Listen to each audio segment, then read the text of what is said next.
Welcome to Journey Through the Eyes, the EMDR Podcast, the podcast that is here to unveil and explore the transformative power of EMDR therapy. Here with Journey Through the Eyes podcast, our mission is to empower, support amazing, both seasoned and new clinicians with those critical conversations and those resources so that they can get on their journey of growing and becoming the amazing EMDR therapist they're here to be and build their amazing practice. And so I am here with you. I'm your host, Tamera J. Brown, licensed professional counselor and EMDR trained therapist here in San Antonio, Texas. And I have my amazing co-host with me, Miss Kathy Couch. Hi, everyone. I am Kathy Couch. I'm out here in Twin Falls, Idaho. It's funny. I'm a therapist with the last name Couch. Yes, it's true. And Tamera and I beautifully said Tamera on the seasoned and new therapists and building our private practice. We want to the mission is to guide EMDR therapists and build our practice. And today we have a wonderful opportunity to spend specific time with our leader, Lizy Wiggins. She's a wonderful leader, wonderful mentor, very kind person. In my experience, just personally, we've had a difficult time trying to find EMDR trainers that align with our mission to support people and help them learn without shame, or what we've talked about on the podcast with the red ocean, where we're all competing. There is enough mindset. So we love her for that. And being able to help us along the way feel like there is enough and you matter and you're involved with this. So we really appreciate her for that. And I'm getting a little teary, y'all. And that's what we want to do here on the podcast, is be real. So I'm just going to kind of turn it over to Lizy, and then we're going to talk a little bit about her experience and becoming who she is. And then we're going to talk a little bit more in depth about what is EMDR with our expert here, because she is an expert. She's done a lot of training and education. She developed her own curriculum, you all. She's awesome, and we're very proud of her for that. And then she's going to throw in some information on polyvagal theory as well. So I'm just going to turn it over to her and let her introduce herself. Thank you so much, Kathy. I feel all of that, and I'm so blessed that we've all connected. I think we have similar soul journeys that we're on, so it's really nice to be able to be here to talk about our shared passion and promote healing and shared growth. So thanks so much. I'm Lizy Wiggins. I am an EMDR, EMDRIA approved EMDR trainer, and I am the CEO and owner of EMDR Restorative Consulting, as well as my practice for therapy, EMDR Restorative Therapy. And she has experience. She just left her group practice this week. Yep. And is going solo and kind of doing that. So Lizy, can you start with us? Maybe talk about how you came into EMDR, how you got into basic training, and kind of your experience leading up to becoming a trainer. When did that start, and what was that journey like for you? Yeah, I'd love to. Absolutely. So I knew that I wanted to be a trauma therapist when I was in 6th grade. So by the time that I was in middle school, I took my first psychology class, and kind of, I think, related to my own trauma history, found a lot of passion in the idea of helping others heal. Yeah. And so I started to look into psychology and different modalities, and then of course in college and grad school looking into juvenile delinquency and the systems that create that, looking into gang culture and the trauma and lack of resources that contribute to those things. Really trying to get the big picture trauma systems approach in mind. And so trained in trauma-focused CBT, then after graduating, trained in CPT and got certified in both of those, and really, really loved being a therapist and felt like there was more. And were you doing those practices out there in Arkansas where you were at? Or was it Mhm. somewhere different? Okay, because you're in Arkansas, I'm in Idaho, and Tamera's in Texas, so. Yep. Yes. So I started out in Arkansas, born and raised, and grew up in Conway, but Little Rock was where I started practicing and those sorts of things, where I was in grad school and got my feet wet. Okay, so then you were doing some of those modalities, and can you walk us through sort of the curiosity that led Yeah, you to start the EMDR journey? for sure. So one of the curiosities was honestly noticing that my clients were still struggling. And this idea of telling our clients, if you'll talk about it, it'll get better. Right. But worrying that I was creating harm in having clients just talk about their trauma. And so that was a piece that concerned me, was if I have someone sitting in front of me and I'm telling them that this will help, but then I'm noticing that it might be re-traumatizing. That was hard on my heart to see. Yeah. Oh, Lizy, you said something that I think is absolutely um, beautiful and very transparent. That for me, as a therapist that is rising in EMDR and all the things that we need to talk more about, because that was what's on my heart, and I can so resonate with that.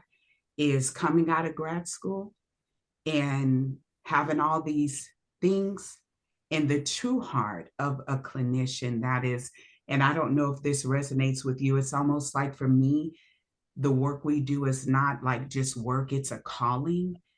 And so, Right. you want to make sure you're helping and not hurting. And I too, can you talk? What was that really like for you, Lizy, if you're willing to go there a little bit, on when you were seeing the clients with all these trainings? And Mm-hmm. it's like, huh? Yeah. Yeah.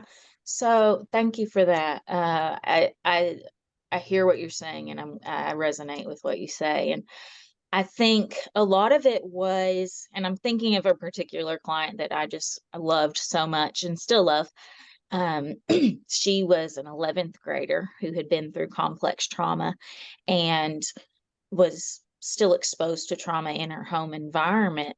And she and I developed really great rapport. She had had a lot of guards up, and she trusted me wholeheartedly. And there I was trying to do narrative therapy with Yeah. her about one of her most painful experiences related to her biological mother. And I convinced her to do it because she trusted me.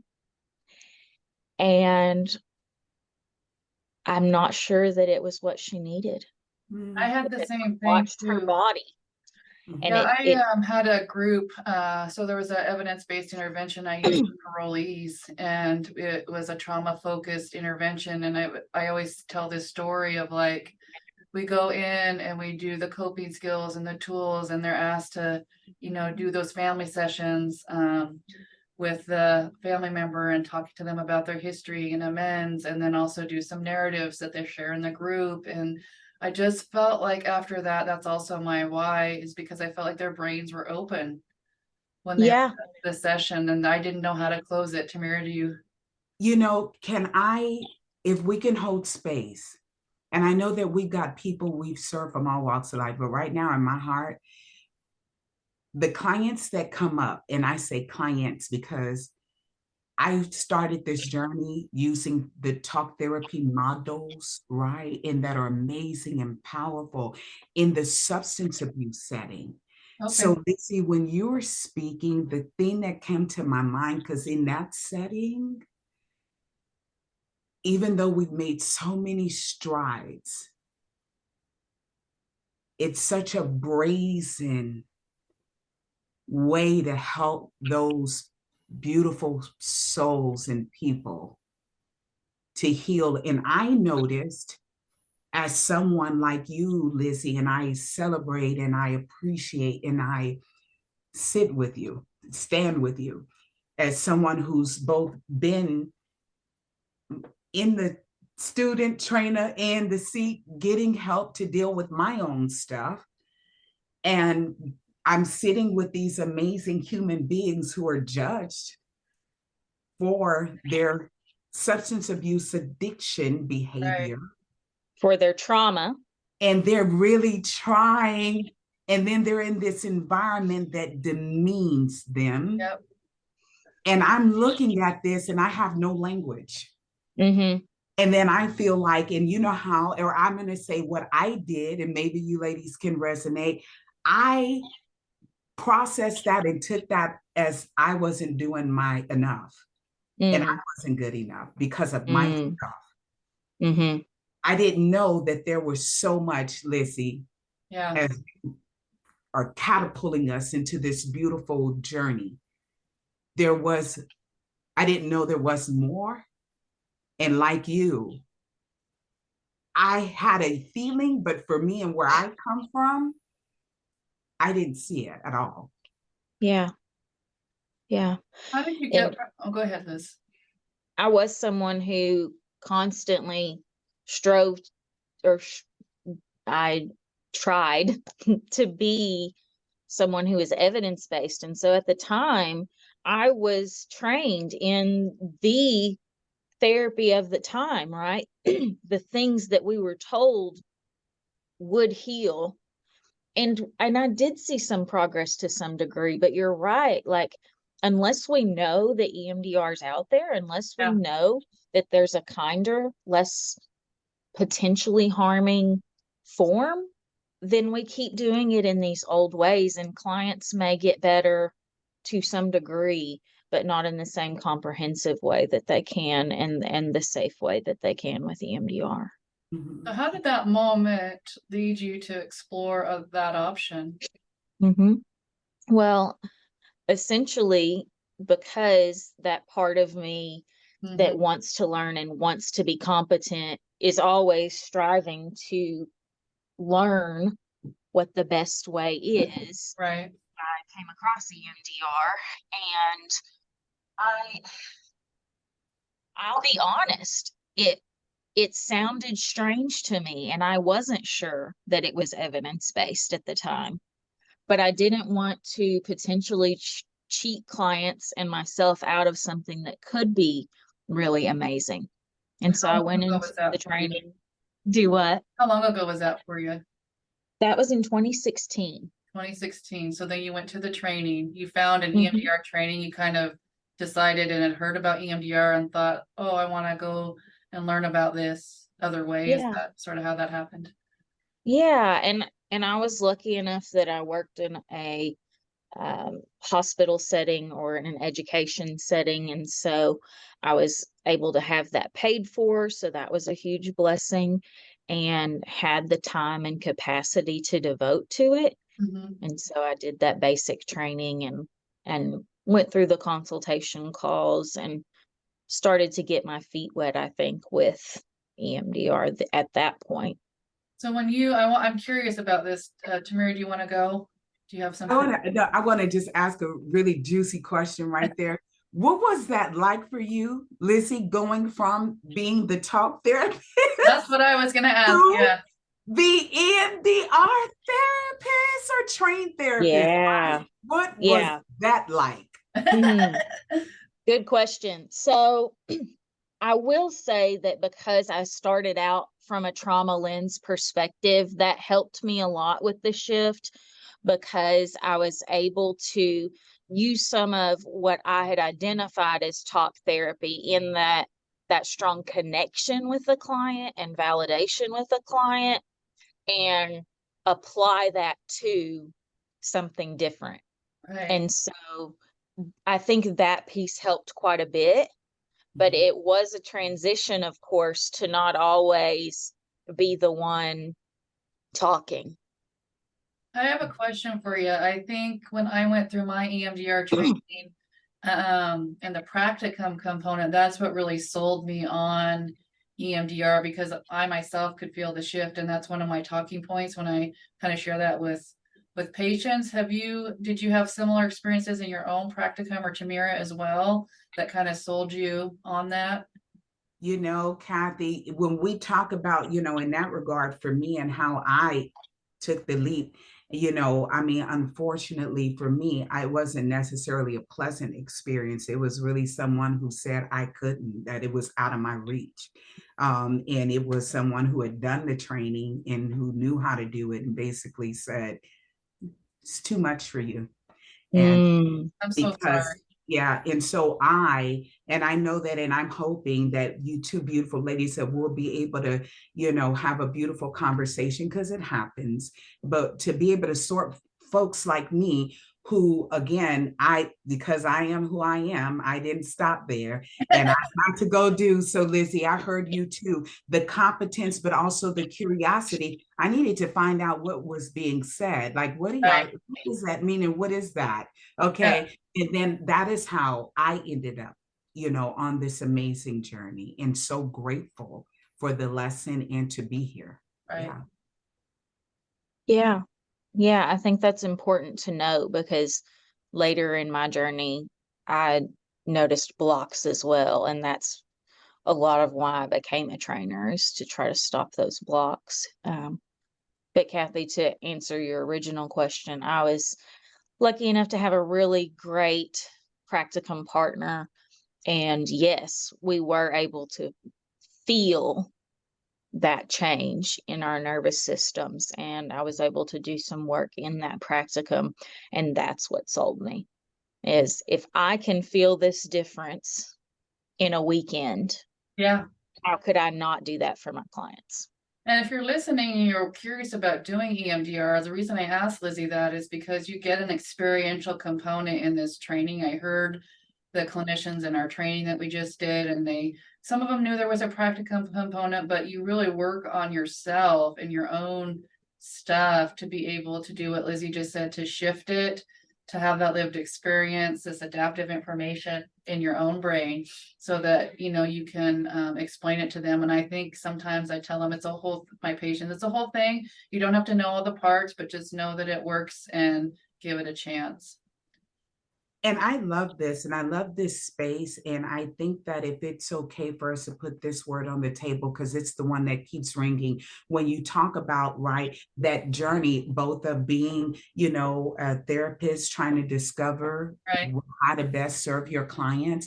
And we learned that just dealing with the mind and the emotions alone wasn't helping, is what we're really saying, right? It was effective, can be, but we had to really begin to realize something was missing, and what was missing was the body. And that is where we get the Yep. holistic.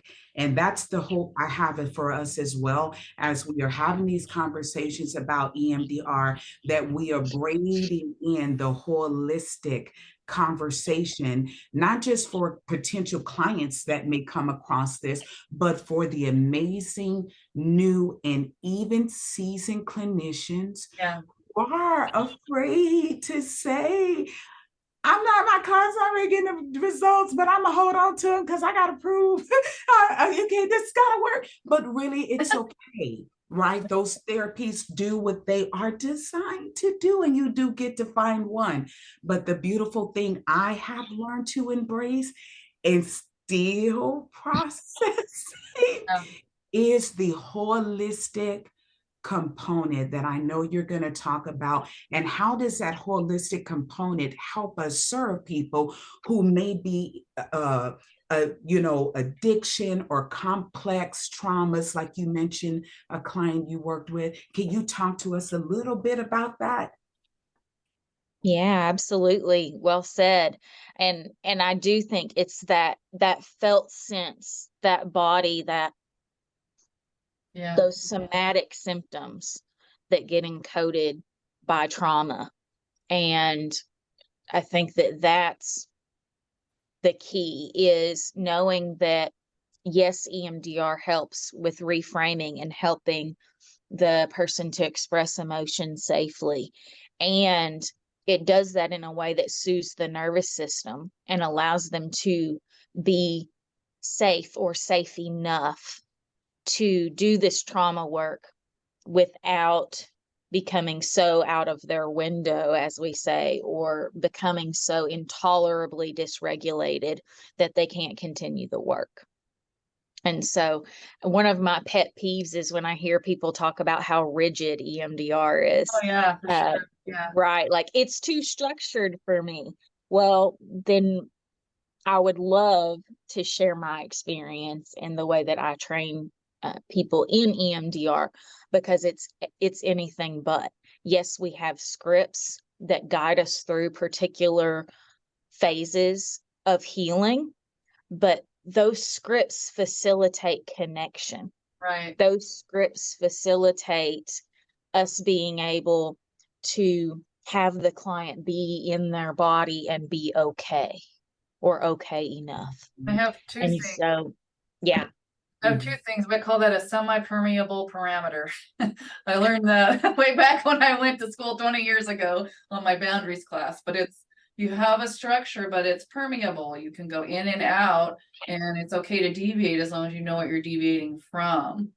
And so I have that thought, and then I had the other thought that just left me. So, if I can share this, because I'm thinking about, the new and anxious, curious, therapists, and what we're saying and listening to how you beautifully and powerfully talked about, just how the trauma, in other words, can live in our and even our clients' bodies.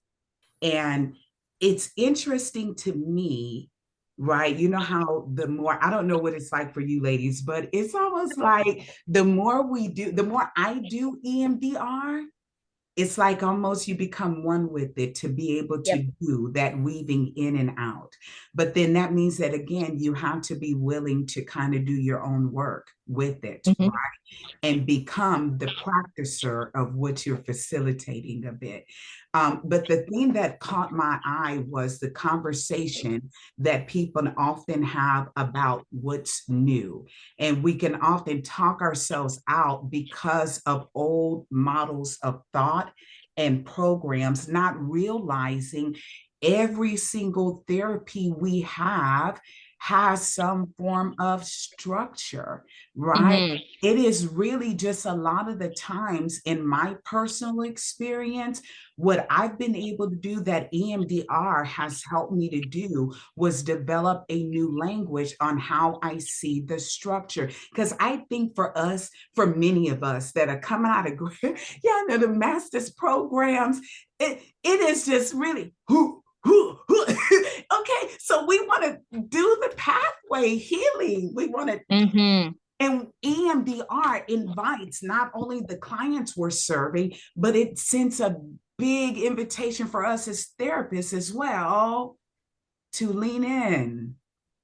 I remembered what I was going to say, and I think that's beautiful when you're talking about leaning in, and there's an essence, right, that we're when we're with them, and they're, that's really what's going to drive the information to process. And I think once we learn that, after we're done at basic training and you have our papers, we have our scripts and that connection, I had told my consultees, don't forget, it's about the connection. If you have your papers, it's fine. I still use my papers, the scripts and the forms. I also wanted to say that it helps me with the documentation component, those phases, because you can speak to exactly where you are, what phase, so that, if my EMDR notes were reviewed, they would be at a higher clinical level than my other notes, because I can actually say we have, 20 targets, we're working on this target. They started with this unit of distress, it's reduced, we did this intervention, here's their thoughts, and this is what we did to close. So I think also too, that's really good to help me feel more comfortable with the notes I'm writing there. I want to kind of circle back for a second. And Lizy, we were at the moment where you're EMDR trained, you've done consulting. Can you walk us through how you were certified and the consultant journey to the trainer? Could you share with us about what that was like? Sure, absolutely. So yes, I got trained, and I kind of bought all in and I jumped in as a clinician with EMDR and used it really regularly. And I took a lot of advanced trainings to learn more about how to use it with complex clients. And I would say kind of the unfortunate part of that journey was that certification was not made readily available. And so it took a long time for me to find a trainer that was open to others in a way that's conducive to learning and to having our nervous systems feel safe in a certification process. And so luckily I did find those people, but it took more time than I think it should. I think that's a very important point, because that was a similar experience to me. You know, I was publicly shamed in one of my consultation groups for asking a question. And it was like, if I can't come and ask these questions, then, you know, that point that you said was really important, and there was a question about that, then I'm not going to get it, you know? And I wanted to create, and Tamera and I've talked about this a lot, create a culture. I want to create the culture of learning, invitation, and Lizy, you do this very well. And I think those experiences, although while hard, still shape us and motivate us to create change. And if you're out there listening, you know, and you have one of those experiences, you know, we're open. Just know that there are people that we've got you, you know, that you don't have to go the harder way, because sometimes we can get that belief like it has to be hard to achieve my goals, or, you know, Tamera, I'm not worth it, or I don't matter. You matter, and we've got you. You know, you don't have to do the harder way, the more difficult way, just to get to what you know works as well. So I think that's a very important point that you bring up there. And I got to say this, and I thank you too, Lizy, for sharing and speaking on what that looks like. Because one of the things that I think that, you know, you beautifully gave voice to for many of us as therapists is the fact that we really are looking for safe spaces ourselves. And I think sometimes that's hard to speak out loud. And that's another thing that I'm very grateful that what we're doing here and what we're all doing in the spaces we are building is to recognize how important having that space is, and that it's real, you know, in that it's crucial. Or would you say that element was crucial to you getting to the space where you are, you know, at the height of your EMDR career? Yeah, absolutely, 100%, because I needed someone that had my back. And I think even at the recent EMDRIA summit, we were talking about how children don't learn well if they're scared. And I think that that's true for all of us. If we feel threat or we feel shame in an environment where we're supposed to be able to learn, I think that impedes the process. Yeah, right. That was like hot in my body right there. So Lizy, that's a whole nother very beautiful, very powerful, and very needed conversation that I know some folks need to hear. Thank you. And some understanding. So when you, yeah, it means a lot. When you were there, I think that's what it takes, is to find your vulnerable people, but we can't just be vulnerable with everyone either. Like what we're talking about with our patients, like you have to find someone you can work with that you trust. And even if I make a mistake, it's okay. Right. Yeah. It's like, oh yeah, that was a, you know, I like to say what Lizy says, a cattywampus moment, you know. My old soul word of the week. Yeah. So, you know, it's okay to be, you know, cattywampus and not be always on, and just have them come back and say, you know what, let's just start over and do it again.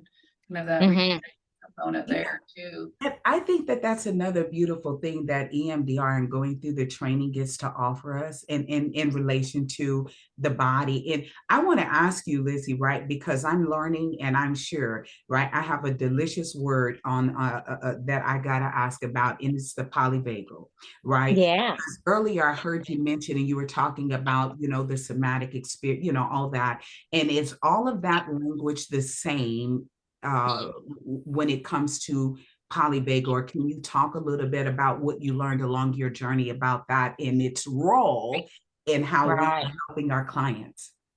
For sure. Absolutely. So somatic, I think, is a broader term. Somatic is the body and can relate to where things are held in our body in terms of trauma or how our trauma is expressed through our body. And then when we're thinking about polyvagal theory, we're thinking about the nervous system and the vagus nerve. And so the vagus nerve runs from the brainstem to the base of the spine, and it's a fibrous nerve that touches organs in between that whole area. And so typically the vagus nerve's job is to help us remain regulated. However, when we experience trauma, that system gets overhauled and the vagus nerve needs help to stabilize. And so what we know is that EMDR helps, that bilateral stimulation helps to soothe that vagus nerve again, helps to allow our body to find an equilibrium. And that's how a lot of the EMDR preparation stabilization skills work, is before we're jumping into this trauma work, we're doing really good bilateral left to right work to help that vagus nerve and the body start to learn how to be okay again. You're saying something very important here. After you had talked about it at your training, and I had knew about, I've heard fight, flight, or freeze, or, these different things, but the way that it's the same, but the way you're saying it makes more sense with the nerves and the body and the organs. And so I had a highly traumatized client from, just lots of domestic violence, invalidation, borderline mom, alcoholic father, those kinds of things. And I'd been working with her for a really long time. And I had your video that was one of the videos you shared in the training about the polyvagal. And I'm like, so I have something to share with you, because she's highly dysregulated and, crisis of the week. I said, so before we start, I have this thing about your body and your nervous system. And she just looked at me with a deer in headlights, like, oh my God, what are you going to do to me? And I was like, okay, this is just information so you can know the why behind what's happening. So there is can be a lot of hypervigilance sometimes with people thinking about, like, if I don't have this mechanism to protect me and I reduce my arousal, then what? And she's working on it slowly. Resourcing phase 2 can be a little bit longer, but sometimes the thought of doing that can really be intense for people. Yeah, absolutely. And so talking about it as a natural mechanism, and that we're not going to be doing it all at once, that it's a gradual process for healing, because that's another thing that I think is important in facilitating EMDR and thinking about EMDR, is it's not just doing really hard trauma work. One, we're doing gentle trauma work, and two, there's a lot of beautiful healing that happens even before that in the earlier phases. I think that's the difference. One of the main differences for me with sort of the narrative therapy, I worked with a person who had a lot of sexual abuse, a teenager, CBT protocol, and just every time she come in, there was some soothing stuff there, but the narrative that we had to continue to work on, she knew it would be shared with her family. It was just, there's a place for TFCBT, and I'm not saying that there's not, or that EMDR is a be-all end-all, but I think there's a place for those things where they don't have to be going through the narrative or that information, because it can be really upsetting. She was a trooper. She did it. I'm super happy that she was able to get there, but I think there's a kinder way, is for sure. And then, and as we're talking and talking about all the pot of gumbo models, right? It's just a rainbow, a beautiful array of therapy models that we are able to select and use. And, what I've discovered, and this is going to be probably another conversation, because EMDR is just like that, right? It's just got so many beautiful, flexible, adaptable components that comes with it. But for me, it was noticing the blend. Like, even Kathy, when you were talking about narrative, the thing that I see with EMDR when we're working with the narrative is we're able to help our clients kind of not get stuck in it, right? Mm. We get to hear it. And then it's almost because how sometimes, we can just go and get stuck in the story, and clients, we're just dealing with the mind, but we get to tell our clients, well, here's your story. But you're not just a mental being. You're not just a thinking being. Let's now move into talking about how does that feel? And we get to shift, right? And that's where we get like the emotional focus dance. And so to me, what I hear for us, and this is a thing and a value I think we all do, is a beautiful of perspectives and how we're able to blend and marry that, and it mirrors EMDR so beautifully. That's my take on it from the angle where I'm sitting today, right? And helping us that are looking at that plan, but looking at how EMDR, it's not the be all, we know that, right? But it does complement most of the therapies we have been introduced to in a very powerful and holistic way. So I think as we think about that, that's one of the reasons why, we love EMDR, sort of those processes, because Lizy said you can have a lot of healing before then. So Lizy, after you were certified, can you share sort of when you began marinating this idea of training and how that was for you? I know that you said it took you a year to write the curriculum. You took every Monday off to just devote to our learning and education. Can you share with us a little bit about that? Yeah, absolutely. So in the certification process, I was able to work with a really kind, newer EMDR therapist who wanted people to succeed, and that was really powerful for me. And then being able to work with a consultant for training, it almost flowed naturally for me in that, because once I had an even better understanding of EMDR, I wanted others to have that same understanding and be able to implement it well. And so it was an opportunity to provide support. I couldn't treat every client EMDR, and I wanted to be able to help others do it too. So the moment you submitted your application for a trainer and you started writing the curriculum, talk to us about that journey and the emotions and the excitement, because it's all conceptual before you actually deliver it. So can you share what that was like? Sure, absolutely. So I was a consultant in training and assisting with trainings with a wonderful training institute and the Trauma Institute and Child Trauma Institute with Ricky Greenwald and Annie Monaco. And they were very open and allowed me to assist with their trainings. I also took a trainer's training at that point and started to think about how I would want to be trained as a therapist, and wrote my curriculum from both that evidence-based standpoint as well as the human standpoint. And so it includes my advanced trainings and things and how to heal complex trauma, but I made sure that it had that element of, if I'm going to receive this training, I'm going to leave as a therapist who knows how to be an EM therapist and can start using it the clients that I see every day. And so I think that was the biggest part, is taking more and more trainings as I went and how to incorporate that in a succinct delivery that still is true to Francine Shapiro's original content and allows us to use EMDR in a manner that it's meant to be.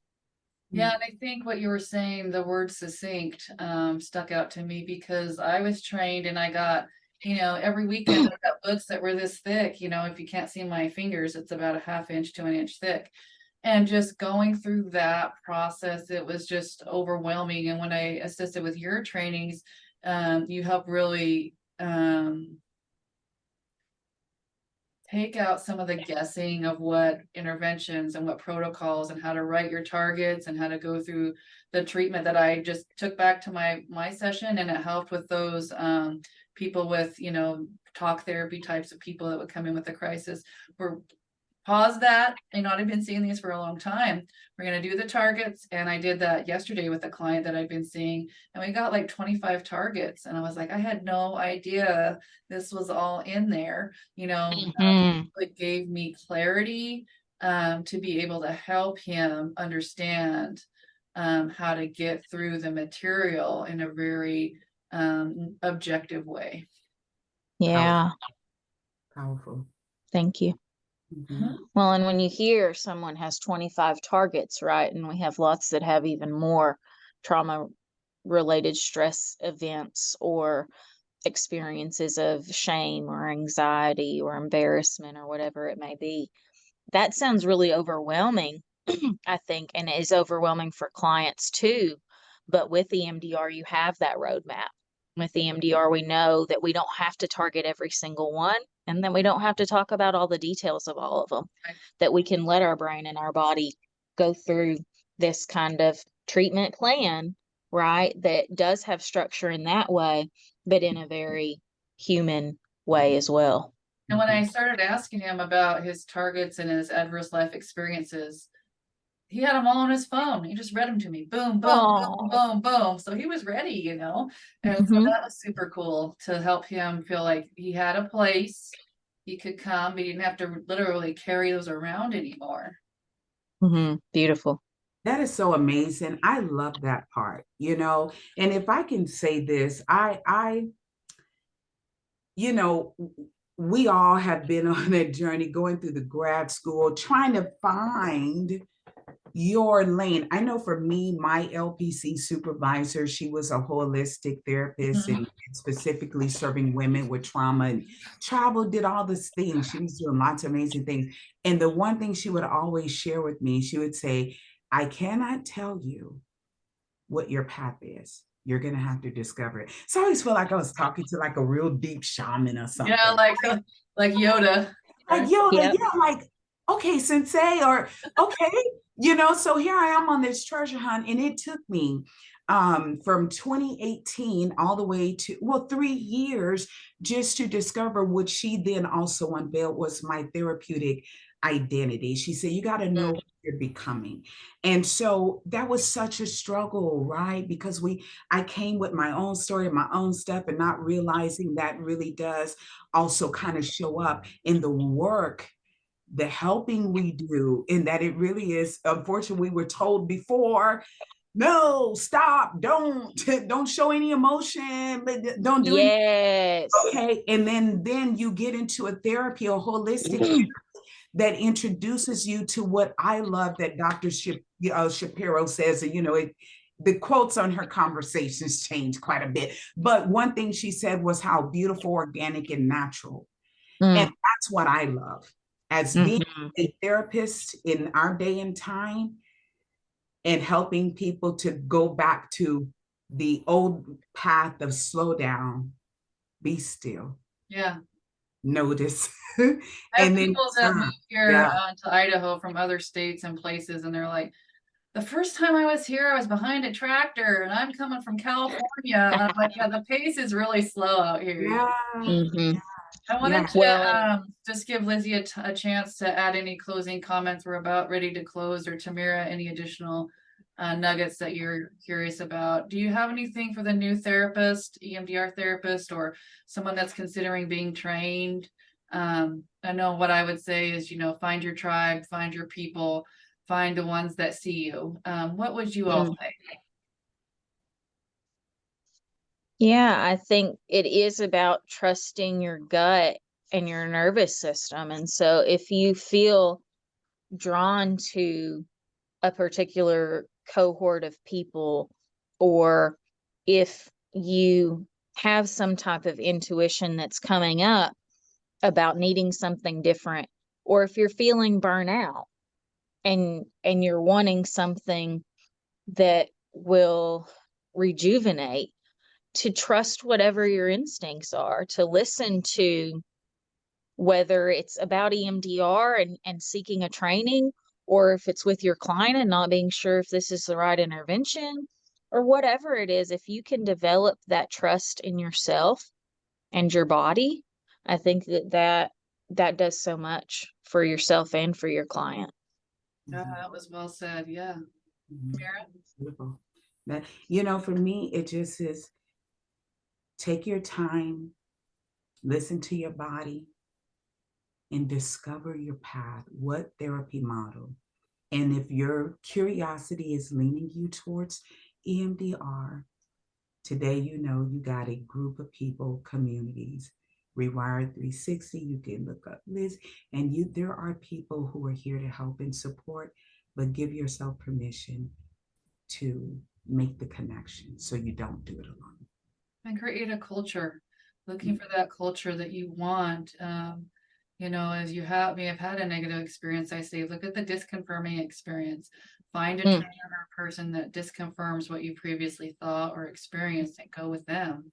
And what I think is beautiful is, Lizy said, hey, do you want to work with me? And I had to think about it. And I was like, I don't know. And then I went back and I'm like, fine, I'll do it, because I was so nervous, and she gave me a lot of grace, and Tamera beautifully found me, so just continue doing what you're doing and your people will come. But I think we really have to be intentional with the things that we have to do to get to where we want to be on those paths, and people that support us and get us so that we don't have to feel like we can do it alone. Because getting through this EMDR journey can feel sometimes like I have no idea what I'm doing, and I felt that. And so I think we're all here on the same page. So we certainly appreciate your expertise.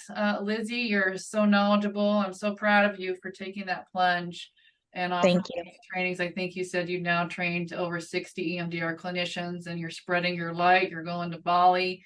You're doing all kinds of fun stuff. So I'm super excited to see where your journey takes you. And Tamera and I are just going to continue over here doing what we're doing, building our stuff and our podcast, word out. Well, and I'm excited to do that together, to be on this journey where we can support each other. Even if all of our goals don't align, we can find common ground and, spread this good stuff.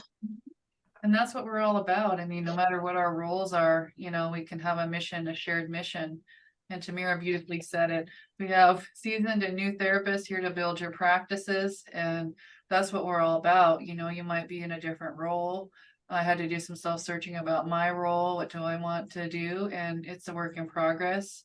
But we're all here together to talk about it in real conversations that matter. So if our audience is listening today, we want you to join us at Journey Through the Eyes every week.